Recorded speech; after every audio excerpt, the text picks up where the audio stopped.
When people think of Arizona, they picture the Grand Canyon, red rock sunsets, and cities baked into the desert. But far beyond the highways and national parks are places most maps barely acknowledge. Towns cut off by distance, dirt roads, or time itself. These aren't tourist stops or roadside curiosities. They're real communities hiding in canyons, clinging to borders, or surviving so quietly that even lifelong Arizonans don't know they exist. Let's dive in. Arizona's small towns you didn't know existed, places the modern world didn't erase. It simply passed by. Supai. Deep inside Havasu Canyon, 8 miles below the Grand Canyon's south rim, sits Supai, the most remote community in the continental United States. This small village serves as the capital of the Havasupai tribe and is home to about 450 residents who live largely cut off from modern infrastructure.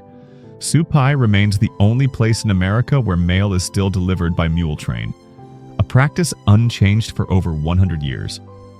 There are no roads leading in or out. Visitors must hike 8 miles down steep switchbacks, take a helicopter, or travel by mule or horseback. Everyday tasks require real effort.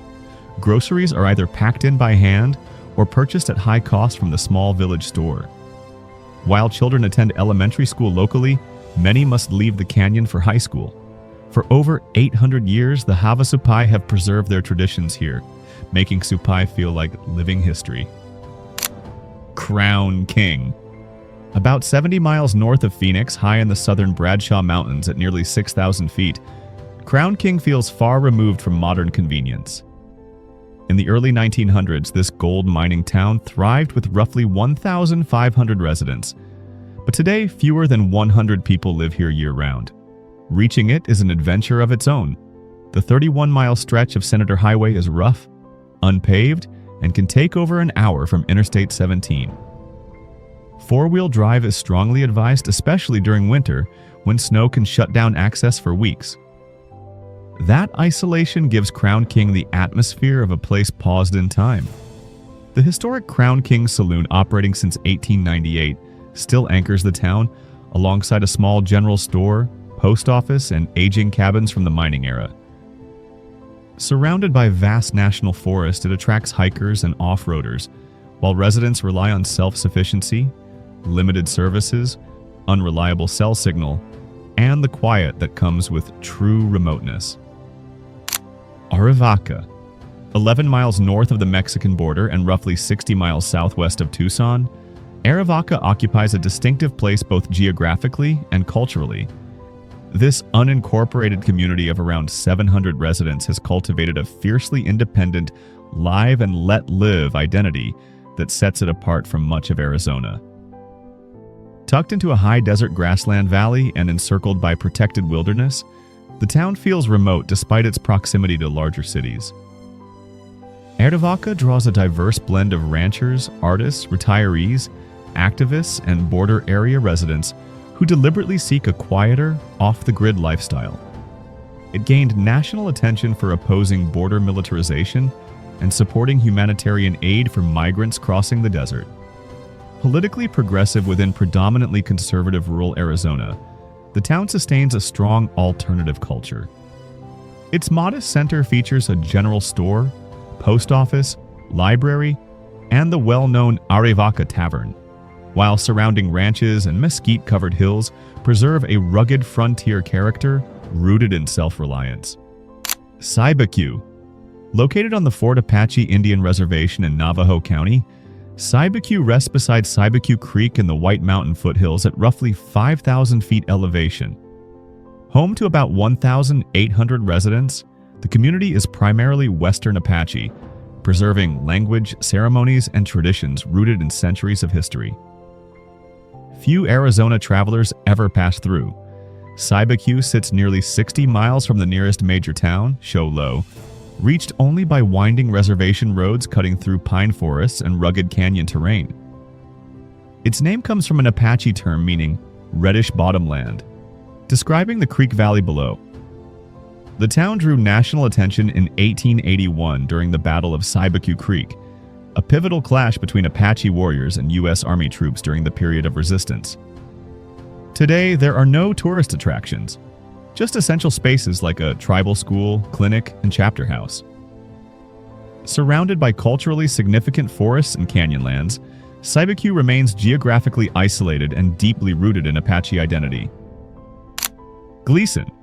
In the isolated desert grasslands of southeastern Cochise County, about 16 miles east of Tombstone, Gleason exists somewhere between a ghost town and a fragile living settlement. During its copper mining boom in the 1910s, the town supported several thousand residents, complete with saloons, a hospital, a school, and even a jail. Today, only around 10 to 15 people remain, living within or near the original site. The main street blends crumbling adobe walls with a handful of occupied buildings, creating a still, suspended atmosphere where the past feels close.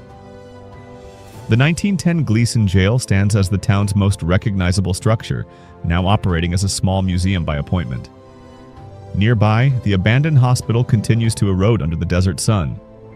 A quiet cemetery overlooks the area, its weathered graves tracing back to the mining era. With no services or active businesses, Gleason survives in silence, surrounded by mesquite and open desert stretching toward the Dragoon Mountains. Oatman. Perched along a winding stretch of historic Route 66 in Arizona's Black Mountains, Oatman feels like a frozen Old West town that never quite returned to modern times. About 30 miles southwest of Kingman at 2,700 feet, this former gold mining settlement is home to roughly 100 residents.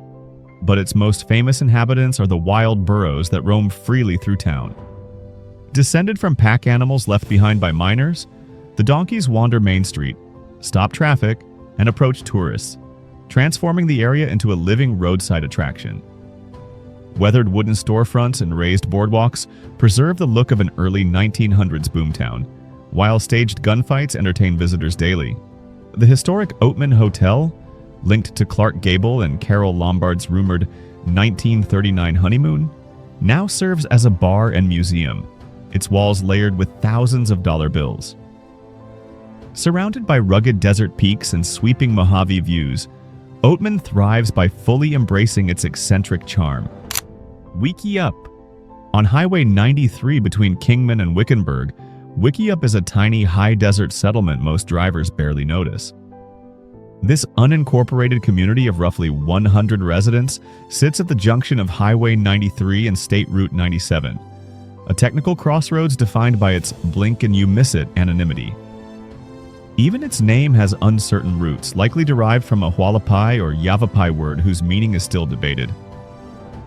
At about 2,400 feet in elevation, Wickiup rests between the Mojave and Sonoran deserts, where Joshua trees and saguaros share rugged volcanic hills with stretches of creosote. Infrastructure is sparse. A gas station, small market, a couple of modest eateries, and the Wickiup trading post serving as both supply stop and social center for ranchers and highway travelers. Vast ranch lands surround it, and the mostly dry Big Sandy River cuts quietly through the western desert. Nothing dramatic unfolds here. That quiet isolation is the entire character of Wickiup. Dateland. Along Interstate 8 in southwestern Arizona, about 80 miles east of Yuma, Dateland is a tiny desert stop built almost entirely around dates and road trip survival. With fewer than 50 residents, it mainly serves travelers crossing the empty Sonoran Desert between Phoenix and California. The town's identity centers on the Dateland Date Gardens and Cafe, established in the 1940s during an ambitious push for desert date farming.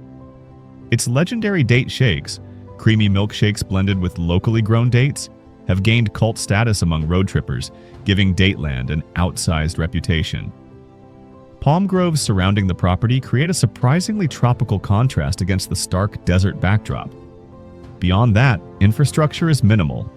A single gas station, a small RV park, and little else. Most locals work in date agriculture or roadside services.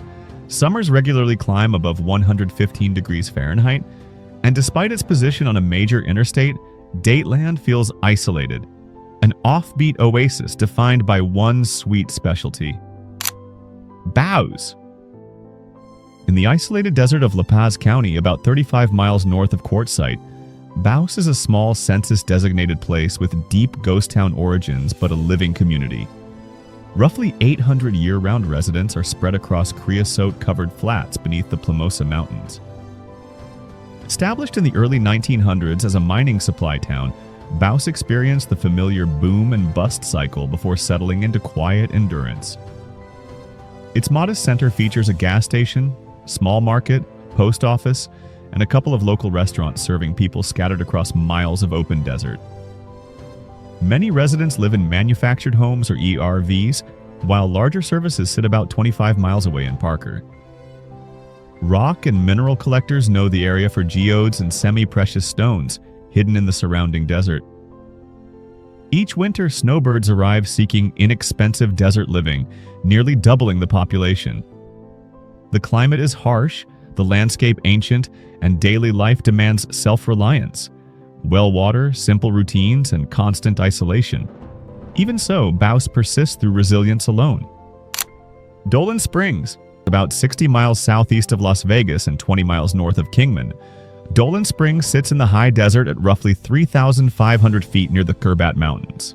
This unincorporated community of around 2,000 residents feels less like a town and more like a distant outpost, with houses scattered along dusty roads surrounded by sagebrush and Joshua trees.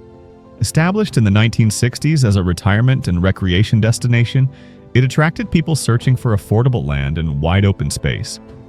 The name comes from a natural spring once used by early travelers. Today, Pierce Ferry Road holds a small cluster of markets, gas stations, and local businesses, while beyond it, properties stretch far apart. Some developed, many still vacant desert parcels bought decades ago. The landscape offers sweeping views of the Grand Wash Cliffs and vast desert skies. Many residents rely on solar power and private wells, with essential services located 25 miles away in Kingman. Pierce and Sun Sites. In southeastern Cochise County, about 30 miles northeast of Tombstone, Pierce and Sun Sites sit side by side as a striking contrast between past and present. Pierce was founded in 1894 after rich gold discoveries and quickly expanded to more than 1,500 residents before mining declined in the 1930s. Today, much of historic Pierce stands quiet and nearly abandoned, with preserved remnants like the old Pierce Mercantile Museum and scattered mining ruins slowly weathering in the desert air. Adjacent to it, Sun Sites was established in the 1960s as a planned retirement community featuring paved roads, modest homes, and essential services. Around 1,500 residents now live primarily in Sun Sites. Moving between the two towns feels like crossing decades within a few steps. Sun Sites maintains a post office, small market, community center, and volunteer fire department. Both communities rest at 4,500 feet amid high desert grassland with views of the Dragoon Mountains, while Wilcox, 25 miles north, offers the closest major services. If you've visited any of these towns, let us know in the comments. And if these hidden corners of Arizona surprised you, don't stop here. Just beyond the desert highways are places even quieter, even stranger, where silence feels heavy and time seems frozen. Click the next video now. These U.S. towns are small, silent, and terrifying, and step into communities so isolated most Americans don't even know they're still alive. Don't forget to like, share, subscribe, and step into the hidden side of the world with Oddly Abroad.